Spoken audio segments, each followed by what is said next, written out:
Je reprends. On est dans Kouf Mem Dalet. Que je rappelle qu'on avait vu juste auparavant une machloket entre Rabbanan et Rabbi Yehuda. Et que Rabbi Yehuda nous a annoncé que si c'est quelque chose, si on a des toutim verimonim, qu'on les a mis pour stam ou pour ochel, excusez-moi, ou pour faire du mashké, stam ou mashké, alors à ce moment-là, ça devient, c'est assourd de les utiliser. Mais l'idée c'était stam. Ça veut dire qu'on a mis des toutim sans avoir une raison particulière, et le mashké il est sorti de lui-même. Le mashké qui est sorti de lui-même, puisque les toutim étaient posés stam, alors ce mashké-là, il devient assourd l'ishtiya. Et là-dessus, la Gemara a voulu poser une longue question, en passant par dîner touma. La question elle avait commencé, qu'est-ce qui se passe avec du chalav M et du chalav behema, d'accord, qui sort de lui-même ou qui sort intentionnellement. Rabbi Akiva, il pense que du chalav qui sort d'une femme ou du chalav qui sort d'un animal, aussi bien s'il est sorti intentionnellement ou s'il est sorti de façon non intentionnée, dans les deux cas, c'est marchir. Marchir, ça veut dire que ça peut être ma'avir la touma. Et Rabbi Akiva, il avait appris ça Bekal Vachomer, que si déjà du chalav de mer qui n'est réservé qu'à des enfants, aussi bien les ratson ou shelo les ratson, intentionné ou pas intentionné, il est marchir, il peut être ma'avir la touma. Le chalav de vache qui est réservé à tout le monde, même aux gens normaux, d'accord? Donc nous aussi. Alors plus forte raison que le chalav est censé être aussi bien marchir qu'il ait été yotze miratson ou shelo miratson, intentionnellement ou pas intentionnellement. Sur ça, Chachamim avait posé la question, il dit mais non, ça ne ressemble pas. Pourquoi? Parce que tout va dépendre d'où vient le lait. Le lait, il vient du sang de l'animal. Or, le sang d'une femme, il est métamé, alors que le sang d'une vache, il n'est pas métamé. Sur ça, Rabbi Akiva avait contre-attaqué en disant non, moi je considère que le chalav est plus chamour que le sang. Pourquoi le chalav est plus chamour que le sang? Parce que le chalav, quand je le suis moti auto l'irfoua, par exemple que je veux que l'animal ait des mamelles qui sont bien pleines, j'ai besoin de la traire pour pouvoir lui alléger, donc c'est l'irfoua que je le fais, ça s'appelle du lait qui est marchir, alors que du sang, que je suis moti l'irfoua de l'animal, je ne considère pas que c'est du sang qui est marchir, que le sang qui sort de la shrita. Lorsque je shochet ota, alors le sang qui sort de la shrita, là je considère que c'est du sang qui est marchir. Mais si c'est du sang que j'ai fait sortir l'irfoua, c'est pas. Donc je considère que le lait, il est toujours le terre chamour que le sang, donc tu ne peux pas me dire, puisque ça vient du sang, et donc le sang migoufa et tout ça, tout ce comment tu as voulu me réfuter Chachamim, ça ne marche pas. Maintenant on va à la question que Chachamim ont posée à Rabbi Akiva, qui est la troisième ligne dans la Gemara. Amroulo, salé zetim ve'anavim yochichu. Tu sais quoi? Je vais te prouver que Kaviachol, normalement, le lait qui sort d'une vache ne devrait pas être tamé. Mais comment qui sort naturellement d'une vache, pas qu'on les a avec une kavana. Selon les ratson, il n'est pas métamé. Comment ça? Par rapport à un dîme de toum'a qui sort des fruits, du jus qui sort pas n'importe quel fruit, zetim ve'anavim. Parce que vous avez dit que normalement, les seuls jus de fruits qui est métamé, c'est zetim ve'anavim. Tous les autres jus de fruits ne sont pas métamés, ne sont pas marchirim la touma, sauf les deux qui s'appellent mashke, qui s'appellent shemen ve'yain. Et elle dit comme ça la Mishnah, Amroulo, salé zetim ve'anavim. Si maintenant j'ai un panier avec des zetim ve'anavim, yochichu, ils n'ont qu'à prouver que lorsque c'est sorti de lui-même, c'est pas métamé. Yochichu, shemashki ma yotzi mehem le ratson temilim, shelo le ratson théorim. Que tant que j'ai pas fait du vin intentionnellement, tant que j'ai pas fait de l'huile intentionnellement, et là que j'ai mis ça dans un panier et que de naturellement ça a commencé à couler à cause d'une pression, à cause du panier et tout ça, donc j'ai qu'à démontrer que qu'est-ce qu'on dit là-bas? Que c'est pas métamé, que c'est pas marchir. Si j'ai fait sortir le jus intentionnellement, c'est marchir. Si j'ai pas fait sortir le jus intentionnellement, c'est pas marchir. Et il continue, Chachamim il continue. Maïla, que n'est-ce pas, que ça veut dire quoi les ratson, ou shelo les ratson? Les ratson, des nichale. Les ratson, ça veut dire que je suis intéressé du jus qui coule. Shelo les ratson, bistama. Shelo les ratson, c'est que je n'ai pas de kavana particulière. Pas de kavana particulière. Et, Uma zetim ve'anavim de benes chitaninu. Et si tout ça, c'est la suite de la question de Chachamim contre Rabbi Akiva, d'accord? Qui va être après une question contre Rabbi Yehuda. Parce que le but c'était de poser une question contre Rabbi Yehuda. Uma zetim ve'anavim de benes chitaninu. Si déjà, et là maintenant on commence à attaquer Rabbi Yehuda là-dessus. Si déjà Zetim et Anavim de Benesrita Ninu, qui sont considérés Benesrita, ils sont réservés à faire Bederkal de l'huile et du vin, Ninu, Shelo, le Ratson, Velo Klum, que si tu n'as pas de Kavana, on a expliqué pas de Kavana, ça veut dire quoi? Stam, que tu les as posés Stam dans le panier, ça veut dire pas de Kavana, Velo Klum, c'est pas Metame, c'est pas Marchir, ça ne peut pas être Mavir la Touma. Totim et Rimonim de la Benesrita Ninu. Totim et Rimonim qui ne sont pas Benesrita, qui ne sont pas réservés à faire du jus. Lokol Shekel, la plus forte raison que tu vas dire qu'ils ne sont pas métamés. Et s'ils ne sont pas métamés, donc ça devrait être aussi pour Shabbat la même chose. Ça ne devrait pas être Assou. Alors pourquoi que Rabbi Yehuda, tu m'as dit que le Stam égale à une kavana de mashke, à une kavana que tu as, comme si tu voulais en faire une boisson. Et donc à ce moment-là, je t'interdis de profiter du jus de grenade qui sort de lui-même. Pourquoi tu me dis que Stam c'est Asso? Puisque théoriquement, du jus de grenade qui sort Stam, à plus forte raison qu'il n'est pas métamé. Donc s'il n'est pas métamé, c'est qu'on ne le considère pas comme un mashké. Alors la même chose, on devrait dire dans Shabbat, que de jus de grenade qui sort de lui-même ne s'appelle pas un mashké. Donc il n'y aura pas lieu d'interdire de boire ce jus de grenade. Pourquoi, toi, Rabbi Yehuda, tu m'as dit, Bistam, c'est Asso? C'est bon? Ça, c'est la question contre Rabbi Yehuda.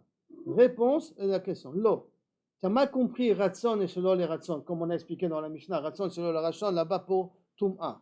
Les Ratson, Bistama. Shelo les Ratson, des Galédaate. Quand on a marqué là-bas les Ratson au niveau du Mashke, ça s'appelle Bistama. Ça veut dire que quand Ratson et Ratson, ça s'appelle Mashke, c'est Mavir Tuma. Ça rentre Ratson aussi, Bistama, c'est dans la même catégorie. Ça veut dire quoi, Bistama? Tu les as posés Stam. Shelo le Ratson, d'égaler date d'amar lo nichale. C'est quoi Shelo le Ratson? Que tu as expliqué, tu as explicité. Mais fourrache, je ne veux pas, je ne suis pas intéressé du tout du jeu qui sort. Donc si c'est comme ça, il en sort que Stama, ça rentre dans la catégorie, comme si c'est les Tzorech Mashke. Si c'est Tzorech Mashke, donc c'est Marchir. Si c'est Marchir, alors ça s'appelle un Mashke pour Shabbat aussi. Si ça s'appelle un Mashke pour Shabbat aussi, à ce moment-là, il y a lieu d'interdire de pouvoir boire le jeu qui sort de lui-même. C'est bon ce cas-là? C'est clair? Très bien. Iba et Tema, si tu veux, on peut donner une autre explication. Shani Saleh Zetim Ve'anavim, c'est différent là-bas. Parce que qu'est-ce que c'est? C'est des paniers avec des trous et que dedans il y a du raisin et de l'huile. De Kevin, de l'Iboud Kaime. Quand tu mets là-bas les raisins et ça coule, et le jus il coule par terre. Comme il coule par terre, donc à ce moment-là ça part à la poubelle. Donc l'Iboud Kaime. Donc Me'ikara Afkure Mafkar Leo. Milechatchila on a été mafkir et et comme Milechatchila on a été mafkir et c'est pour cela que Kaviachol, il n'y a pas de problème. C'est-à-dire que c'est pour ça que Kaviachol, je considère que ça ne s'appelle pas un mashké pour être marchir. Parce que Milechatchila, je ne suis pas intéressé. Donc je reviens à la définition première. Hein. Ratson, ça veut dire Ratson Mamash. Selon les Ratson, ça veut dire Stama. Mais pourquoi là-bas on considère que même dans Stama, ça ne s'appelle pas un mashké? Parce que ça part à la poubelle, c'est un sale mashké. Mais chez nous, que le jus des rimonim ne va pas à la poubelle, que chez nous, le jus de rimonim, il reste dans le bac. Donc là, il y a un intérêt. Là, il y a un intérêt. Alors, il y en a un ami, tu peux l'appeler un shem de mashké. Ça sous-entendrait que si maintenant les olives, leur pression, il c'est dans un bac, de telle sorte qu'il reste au fin fond, c'est marchir. Ça veut dire que ça s'appellera ma virtuma. C'est rien quand c'est dans un panier qui a des trous et que ça part par terre, que je considère que c'est pas marchir pour être ma virtuma. Et donc dans Shabbat, c'est pas la même chose. Jusqu'à là, on a répondu avec Rabbi Yehuda et Chachamim, c'est bon. Mais n'oublions pas qu'on a une machloket. Et dans notre Mishnah, nous Chachamim, ils sont machmirim, et Rabbi Yehuda, ils sont mekilim. Chachamim, ils sont machmirim dans tous les cas, aussi bien les achila que les shtia, c'est je n'ai pas le droit, alors que Rabbi Yehuda, il fait une différence entre achila et shtia. Maintenant, la Gemara dit comme ça. Ashkechan Rabbi Yehuda, des modèles et Rabbanan. Donc on a vu un cas où Rabbi Yehuda, ils sont d'accord avec Rabbanan. Bezetim ve'anavim. Dans le din de Zetim Vanavim, que Rabbi Yehuda, ils sont d'accord avec Rabbanan dans Stam et Mashke, que Kaviachol, c'est sourd de boire. Par contre, Rabbanan, de Modoul et les Rabbi Yehuda, Bechar Perot Minalan, que Rabbanan sont d'accord avec Rabbi Yehuda pour Char Perot, que quoi? Ils sont d'accord avec qui? Il faut faire une différence entre les Achila ou les Shtia. Il faut faire une différence entre la Shtia et les Shtia. Où c'est marqué ça? Où c'est marqué? Où on a vu ce Rabbanan-là? Qui sont d'accord, Beshar Perot, que si c'est la Chila, à ce moment-là, on n'a pas le droit. Enfin, excusez-moi, si c'est les shtia, on n'a pas le droit, mais si c'est l'achila, on a le droit. Où c'est marqué ce Rabbi Yehuda là? Où il est? Netanya, c'est marqué dans une braïta. Sochatim de Pegaim. Si on presse des pruneaux, Pegaim c'est des pruneaux. Ou be Prisha. Prisha c'est des coins. Ou be Uzradin, il y en a qui l'expliquent ici, c'est une sorte de pomme sauvage. Donc une sorte particulière de pomme sauvage. Donc je reprends, Sochatim, on a le droit de l'isrot, on a le droit de prendre des pruneaux et les essorer pendant Shabbat. On a le droit de prendre des coins et les essorer pendant Shabbat, les presser pendant Shabbat. Et on a le droit de prendre des pommes sauvages et les presser pendant Shabbat. Avalo berimonim, mais pas dans des rimonim. Donc qu'est-ce qu'on voit ici? Qu'on te permet, kaviachol, de presser des fruits. Donc indirectement, le jus qui sort, on a le droit de le boire. Indirectement, le jus de pruneau, on a kilou kaviachol le droit de le boire. Bon, la Gemara va expliquer plus ou moins de quoi on parle. Mais pour l'instant, qu'est-ce qu'il en sort d'ici? Que le jus de pruneau, on a le droit de le boire. Veshelbet Menassia, Bar Menachem, dans la maison de Bet Menassia ben Menachem, Yu Sochatim Rimonim. Ils avaient l'habitude de prendre des grenades et d'en faire du jus. Donc, quand il y a marqué Avalo Berimonim, ça correspond à pourquoi l'Oberimonim, parce qu'il y en a qui ont l'habitude, en tout cas dans Menassia, de faire du jus de grenade. Comme il y en a l'habitude de faire du jus de grenade, en tout cas, pas de Bet Menassia, mais il en sort que Bet Menassia va comme cette braïta là qui nous a dit que le rimonim, on n'a pas le droit de les presser pendant Shabbat. Maintenant, en vérité, cette interdiction, c'est des rabbanan, on verra par la suite. Mais Begadol, la braïta nous dit que le rimonim, je n'ai pas le droit, mais les autres pérotes, j'ai le droit. Donc, qui est maintenant, où on a vu que rabbanan sont d'accord avec Rabbi Yehuda? Dans cette braïta là, où on voit qu'on a le droit de presser des Pegaïm, Pereshim, et Ozradim. Voilà le Rabbanan Béchar Perot. Donc en vérité, ça veut dire qu'il y a trois catégories. Il y a Zetim Anavim, qui a sourdé au Raïta, parce que c'est un chef de Mashke, Shemen, Gefen, c'est réservé à Samil Khatrila. Il y a Toutim et Rimonim, une petite marloquette entre Rabbi Yehuda et Chachamim. Qu'est-ce qui se passe dans un cas que c'est les Achila, que Kaviachol Chachamim ils interdisent, et que Rabbi Yehuda, quand c'est les Achila, il permet. D'accord? Mais Stam, le Shtia, il est d'accord avec Rachamim que c'est assou. On a une troisième catégorie qui s'appelle Shar Perot. Et dans Shar Perot, la Rachamim sont d'accord avec Rabbi Yehuda même, qu'on a le droit même de les presser. Donc à plus forte raison, le jeu qui sort de lui-même, que j'ai le droit d'en profiter. Donc Baral demande, qui te dit que ça va d'après Rabbanan? Dilma Rabbi Yehuda, et peut-être cette braïta va d'après Rabbi Yehuda. Pourquoi? Tu n'as pas une preuve, parce que même Rabbi Yehuda, c'est un chidouche. Que des pruneaux, tu as le droit d'essorer. C'est un chidouche. Alors peut-être ça va d'après Rabbi Yehuda, c'est pas une preuve spécifiquement, ça va d'après Rabbanan. Peut-être cette braïta va d'après Rabbi Yehuda, c'est ça qui te permet de prendre du jus de pruneaux et du jus de coin, et ainsi de suite. La Gemara, tu dis, Rabbi Yehuda, tu sais quoi? Dis que ça va aussi d'après Rabbi Yehuda, ça ne me dérange pas.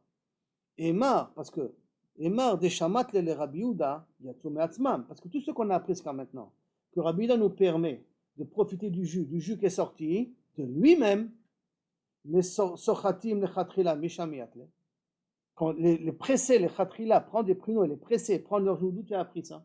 D'où tu as vu ça? Et là-bas, c'est un chidouche. Si c'est un chidouche, ça voudrait dire que peut-être cette braïta-là, elle va d'après Rabbi Yehuda, pas d'après Chachamim, puisqu'elle me permet de presser des pruneaux et de prendre le jus des pruneaux. Donc peut-être ça va d'après Rabbi Yehuda, mishamiatle. Et là, maïtle les mémar. Et là, qu'est-ce que tu vas me dire? Kevan de la benes chitaninu. Pourquoi j'ai le droit de les presser? Parce que ce ne sont pas des fruits qu'on a l'habitude de faire du jus avec. Afilou les chatrila. Et donc on aura le droit de les presser, même les chatrila. Afilou temar, Rabbanan. Alors à ce moment-là, tu peux dire aussi que ça va d'après Rabbanan. Kevan de la benes chitaninu. Puisqu'ils ne sont pas réservés à en faire du jus. Afilou les chatrila, j'ai le droit de les presser. Shma mina Rabbanan, shma mina. Et donc je peux déduire d'ici que ça va aussi d'après Rabbanan. C'est-à-dire que quand on va presser des pruneaux, ce n'est pas parce que je veux du jus de pruneau. Quand on va presser des pruneaux, parce que j'ai besoin des pruneaux séchés. Des chagab, après que je l'ai pressé, pour en faire des pruneaux séchés, pour arranger le pruneau lui-même, le jus, je peux en profiter. Mais je n'ai pas fait pour en faire du jus de pruneau. Parce que si je veux faire du jus de pruneau, ça veut dire que c'est comme du jus de grenade. Et comme les grenades, on a interdit, Donc le jus de pruneau, on devrait l'interdire. Mais là, j'ai pris, c'est comme des fois qu'il faut faire une salade. Alors, Stam, votre femme, la salade, elle est un petit peu, ou je sais pas, le fruit un peu humide. Elle le presse pour enlever le jus. C'est pour arranger l'élément qui est chez moi. C'est pas pour le profiter.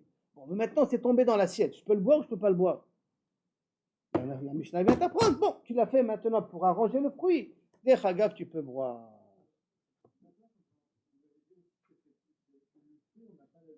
L'habitude. Mais maintenant, si je veux en faire du jus, alors pourquoi ça ressemblerait pas à pourquoi ça ressemblerait pas à une grenade?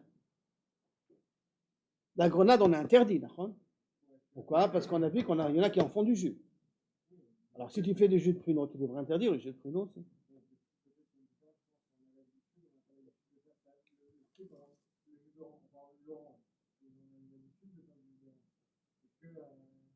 Les fruits, entre parenthèses, ils auront ce même goût, même si c'est quelques fois qu'on fait du jus avec. A priori, oui. Maintenant, on va voir dans 2 minutes, si tu veux meilleur, on va voir un petit dans le sud de l'Agmara qui va poser des petites questions au niveau des grenades, comme on va voir dans 2 minutes. D'accord? Mais dans l'idée, oui. Dans l'idée, oui. D'accord? On est en couf même d'Alet à Moudbet, on est à peu près à la 10e ligne. Hein? Et là, maintenant, on va commencer avec la question de Meir. Est-ce que ça veut dire que parce que une personne a l'habitude de faire du jus, alors à ce moment-là, ça veut dire que tout le monde en parle, pour tout le monde, ça s'appelle faire du jus. Parce que le jus de grenade, pourquoi c'est assourd? Parce qu'il y a marqué que Bet Menassia Bar Menachem Ayou Sochatim Berimonim. Mais Bet Menassia Bar Menachem, c'est Wahad personne, c'est une personne. D'une personne, je vais interdire à tout le monde. Maintenant, n'oublions pas que Deoraita, et ça, c'est comme ça, je crois qu'il est possède, Deoraita, c'est rien que tu vers un avis. Si je veux interdire Rimonim, ou si je veux interdire après des jus de pruneau, des jus d'orange et tout ça, ce sera que des Rabanan, pas de Oraita. Nafkamina pour un malade, Nafkamina pour plusieurs autres problèmes. Ce sera rien que des Rabanan. C'est là. Et Alakha le Maaseh Behemet, ça va dépendre de ce qu'il y a des gens qui ont l'habitude de faire du jus de fruits, sinon les gens de fruits, mais la ça devient un saut. Donc aujourd'hui, il n'y a pas de jus de coin. Je ne connais pas de jus de coin. Donc prendre du coin et presser, tu auras le droit parce que ça n'existe pas de jus de coin. Mais si on commence à faire du jus de coin, ben même le coin n'aura pas le droit de le presser. Il y a du jus de banane aujourd'hui, donc tu n'as pas le droit de presser une banane. Tu as du jus de kiwi, tu n'as pas le droit de presser. Des jus de fruits tropiques, tu n'as pas le droit de presser.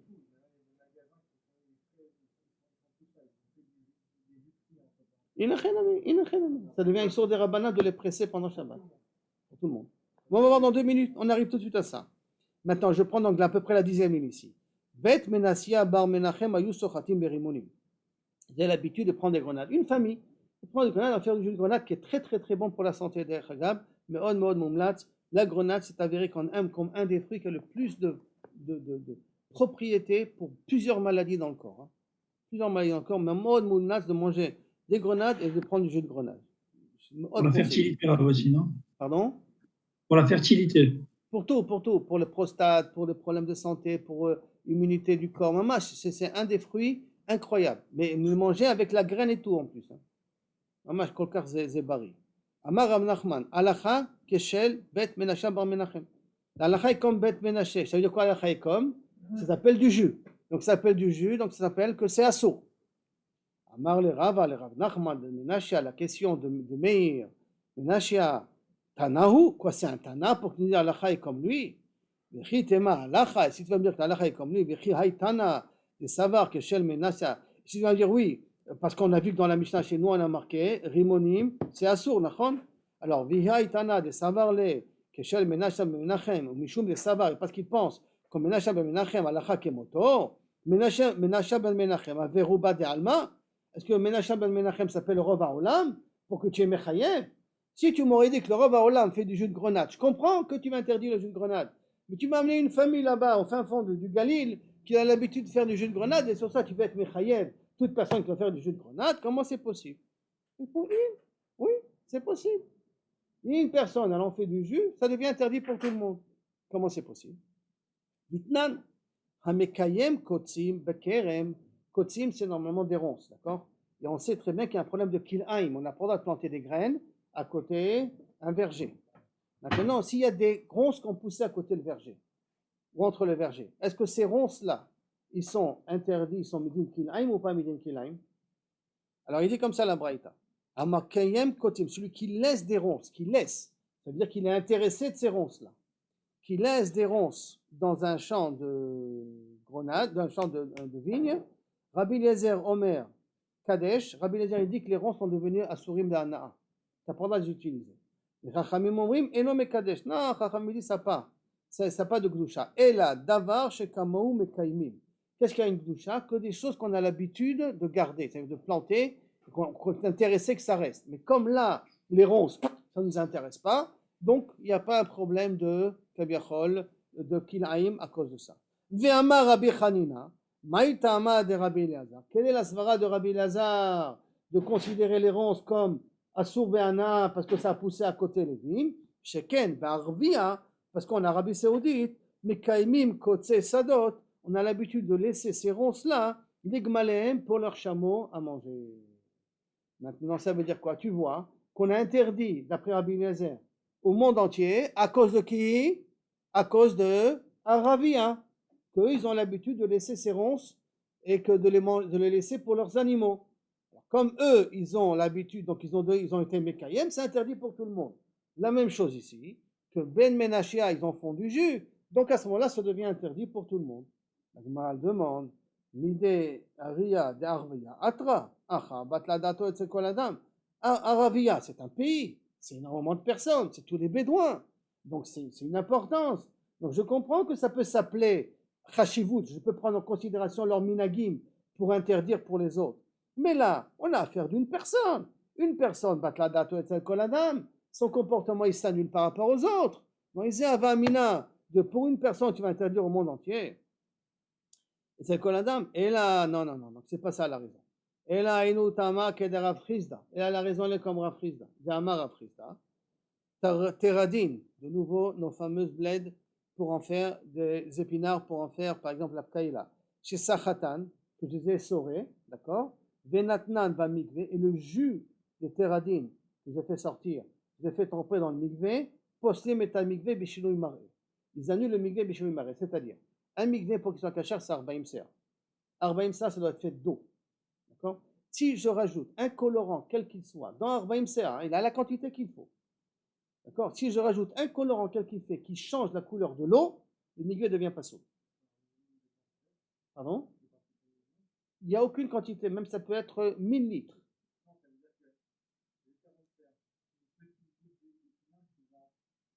Qui a changé la couleur de l'eau. Que maintenant elle est jaune. C'est plus une couleur eau. On voit le changement. Si l'eau elle a changé de couleur naturellement par la vase, par les personnes qui sont rentrées dedans, par la saleté, d'accord. Alors là, le mikvé il est cachère encore.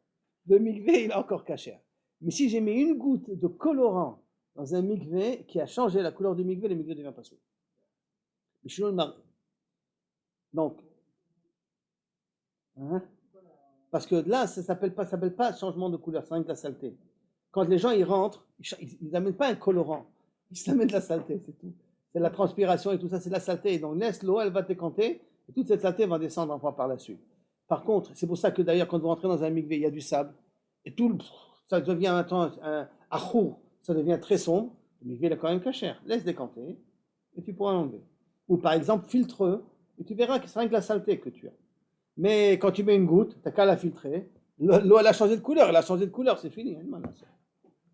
Dès qu'elle a changé de couleur, il est pas sourd. Donc, si j'ai pris maintenant du jus de betterave ou du jus de teradine et je les ai mis dans un mikvé, passal est un mikvé mishomere. Ha, lav benesritanino. Et voici pourtant le jus qui sort de la bled ou du teradine. Ça s'appelle pas du jus. Parce que le teradine, on n'en fait pas du jus. D'accord? On n'en fait pas du jus. Donc ça ne s'appelle pas un liquide. Et là, ma'itlele memar. Et là, qu'est-ce que tu dois dire? Puisque je lui ai donné une chashivut. Comment je lui ai donné une chashivut? J'ai voulu prendre du jus de teradine et je les ai mis dans le mikvé. Donc j'ai donné une chashivut au liquide. Je lui ai donné un shem de mashke. Donc, achanami, ici aussi, puisque j'ai décidé d'avoir du jus de rimonim, avec le mashke, ça devient du mashke. Par conséquent, Des pruneaux, aussi la même chose. Si je veux faire du jus de pruneau, donc je veux pas malaxer du pruneau, pas je veux faire un genre de ninja de pruneau et j'écrase tout le pruneau. Je veux faire du jus de pruneau dans une centrifugeuse, faire du jus de pruneau, même que c'est moi le premier qui a inventé le jus de pruneau, d'accord? Pour moi, ça devient un sourd parce que ça devient un mashké. Je vais donner une chashivut. C'est pour ça que c'est pas grave que c'est une personne, une famille, pas une famille. C'est toi qui donnes maintenant, d'après Rav Chizda, un shem de mashké au jus que tu fais sortir. Si ton but à toi, je répète, comme j'ai dit au départ, c'était d'arranger le pruneau, et après il y a du jus qui est sorti, les vakasha, ce jus-là, c'était pas ton but. Tu peux le boire. Mais si ton but à toi, c'est d'en faire du jus, Azin Achenami, tu l'as donné à Hachem de mashké, et à ce moment-là, il y a un problème de sochet. Maintenant, je répète, c'est un sochet de Rabbanan toujours. Hein. Ce n'est pas un sochet de Horaïta. Rav Papa Amar, Mishum Dave Davar She'en Osim Meno Mikve. Rav Papa dit une autre raison. Tu sais pourquoi le mikve il est pas soul? Parce que ce n'est pas un liquide avec quoi on a l'habitude de construire un mikve avec. Faire un mikve avec la khatrila. Mais Kol Davar She'en Osim Meno Mikve. Et toute chose qu'on n'a pas le droit de faire un mikve, on ne fait pas un mikve avec les khatrila. Possel est un mikve Bishino Imare. Ça annule le mikve Bishino Imare. Ça, c'est une autre règle. Ce n'est pas parce que je donne un cham de mashké. C'est parce que ce type de mashké-là, ce n'est pas un type de liquide avec quoi on fait un mikvé. Nanatam, on a enseigné là-bas aussi. Encore dans une autre Mishnah, dans le Mishnah justement qui parle encore de kaviachol mikvé. Nafal letocho yain ochometz ou mochal. Si dans le mikvé est tombé du vin, du vinaigre ou mochal. Mochal c'est quoi? Il y a deux types de mochal, on va voir. Il y a un mochal, ça vient au niveau des olives. Quand tu poses les olives, même tu les poses comme ça, il y a des petites gouttes qui commencent à sortir de l'olive qui ne sont pas de l'huile, qui sont des petites gouttes qui sont comme de l'eau, qui sortent en quelque sorte au départ de l'olive. Et il y a du moukhal qu'on fait sortir après qu'on a essoré, on a pressé l'olive, on a fait sortir l'huile, on laisse à ce moment-là les olives cassées et pressées dans des paniers, et là il y a encore un fond d'huile qui sort, mais qui ne sort pas que de l'huile, qui sort avec un autre liquide, qui s'appelle mochal aussi. D'accord? Par conséquent, si j'ai mis dans le mikvé du vin, du chometz ou du mochal, veshina mar'e, et que ça a changé la couleur du mikvé, possède. Man tana, qui est ce tana-là de mochel mashkehu? Qui est ce tana qui considère ce mochal, ce premier liquide-là qui sort, comme un liquide? Première goutte là comme un liquide. Amar baye Rabbi Yaakov de Tanya, que Rabbi Yaakov te dit, mochal hareu ke mashke. Et mochal, ça s'appelle comme un mashké. Ou matam amou mochal hayotse batechilator. Alors attends une seconde, si c'est un mashké.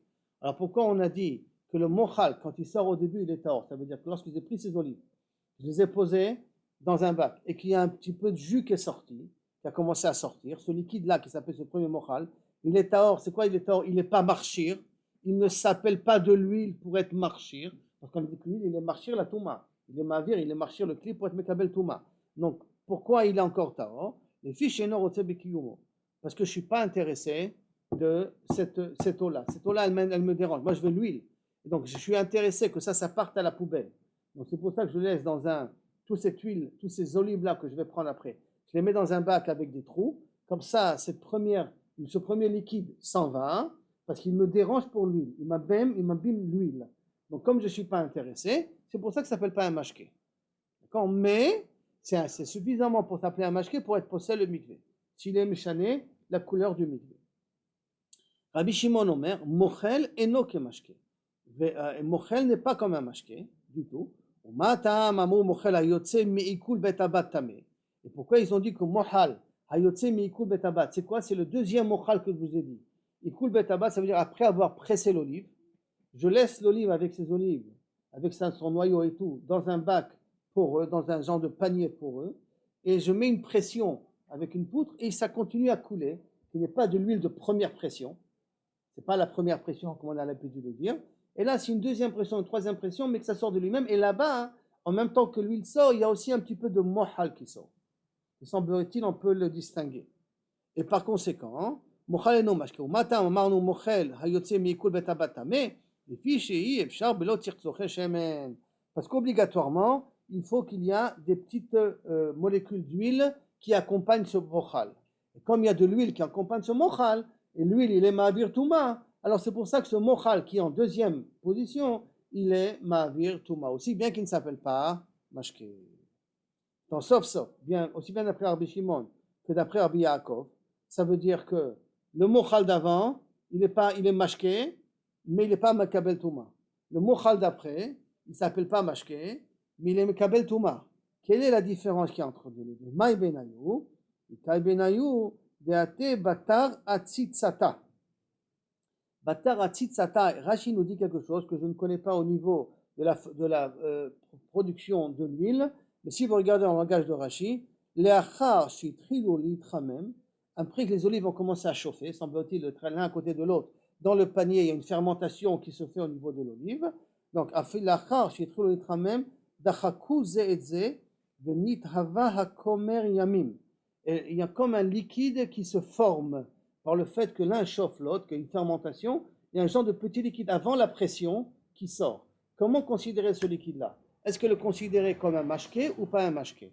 D'après Rabbi Yaakov, le chaora s'appelle un mashké, et d'après Rabbi Shimon, le chaora, ça ne s'appelle pas un mashké.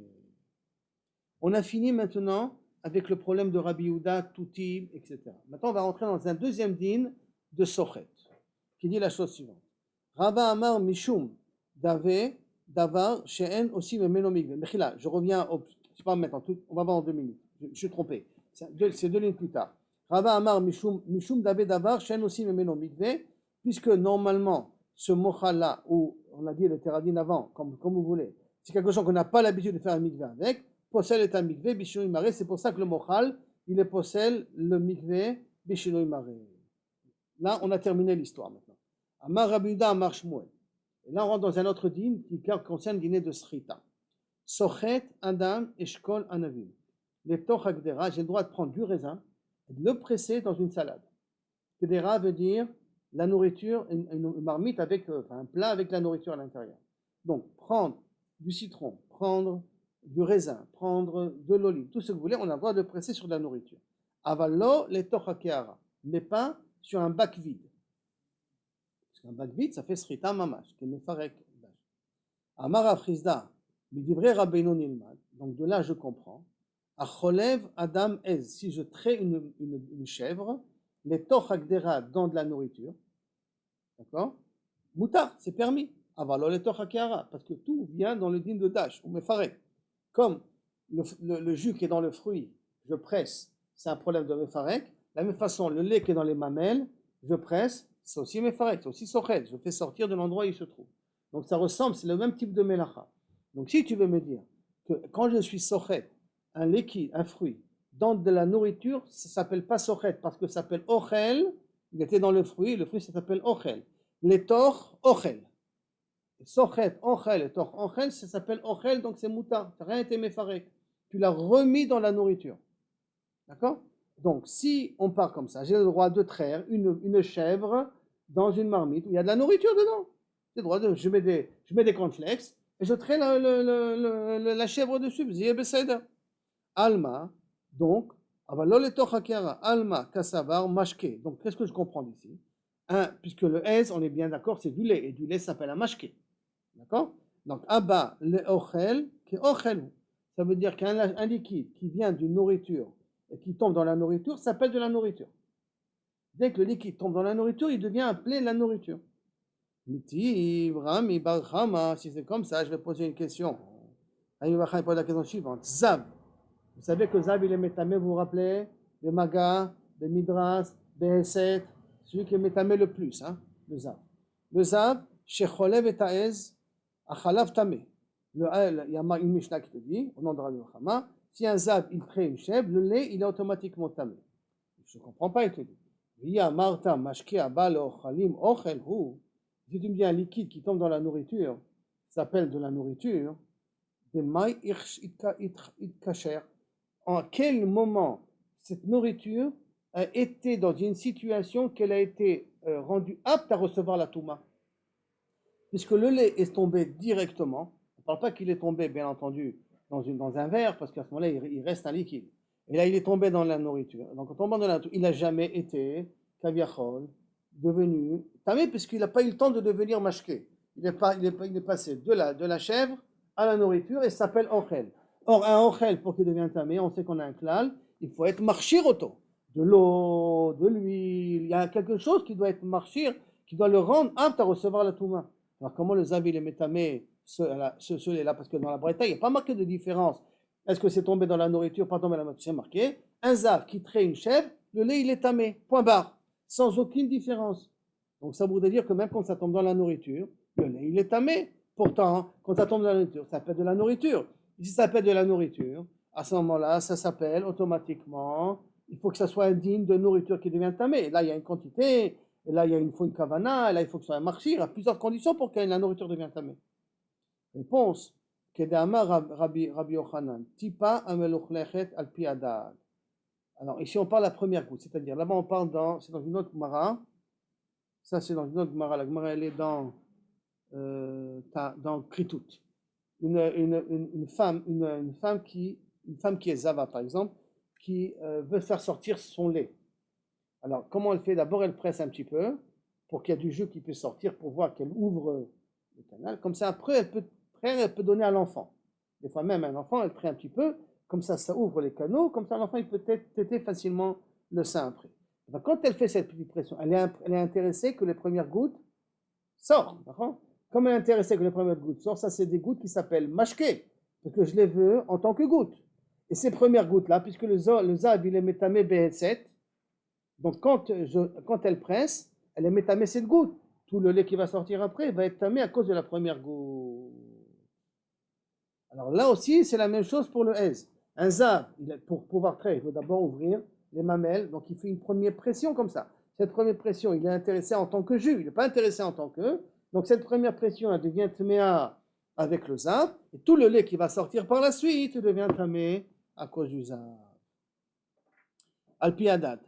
Alors, ok, donc on a résolu le problème de zav. On prend une autre question. Métiv Rabina. Tamémet. Là aussi, ça va s'allonger un petit peu, mais on commence déjà. Tamémet. Shesachat zetim v'anavim kabetza mechouvenet. Donc un tamémet, là c'est un autre type de touma. C'est toujours avatouma, mais c'est une autre catégorie de touma, qui n'est pas mechayev be'eset.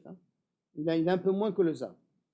Donc, betza mechouvenet. Betza mechouvenet, ça veut dire de la nourriture, une grappe de raisin, qui est exactement kabetza.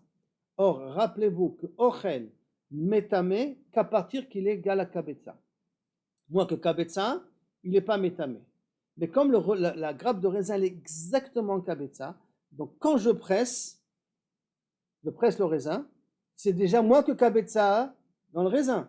Donc si c'est moins que kabetza dans le raisin, théoriquement, le ochel ne peut pas être métamé, le jus qui sort, kaviachol, du raisin. Puisque le ochel, pour être métamé, il faut qu'il soit égal à kabetza. Or, dès que je le presse, il n'est plus kabetza. Donc, il ne peut pas être mavir la touma. Donc, kabetza mechouvenet tahor. Ha yoter mi kabetza tamé. Ça veut dire que si maintenant ma grappe de raisin, elle était plus que kabetza, et je presse, un tamémet qui presse, à ce moment-là, le jus de raisin qui va sortir va devenir tamé. Pourquoi? Parce que j'ai touché la grappe de raisin, je l'ai pressée, elle est plus que kabetza, donc elle devient tméa. Le jus qui sort, il a touché la nourriture, il a touché la grappe de raisin. Puisque la grappe de raisin, elle est tméa, elle est plus que kabetza, elle peut être métamé, le jus qui sort. Ah, vi amar, mashke abal ochel, que ochel hu. Si tu considères que du mashke qui tombe dans la nourriture, c'est comme dans la nourriture. Ochel hu, maït kasha. Comment, à quel moment cette kaviachol, cette boisson-là a eu un hercher pour devenir être mekabel atouma du grappe de raisin, du tamémet? À quel moment il est devenu kasher?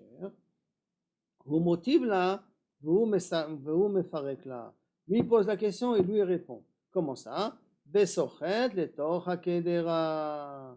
Qu'on parle ici que tu le presses dans une marmite vide. Or comme tu le presses dans une marmite vide, rappelez-vous, kedera, marmite vide.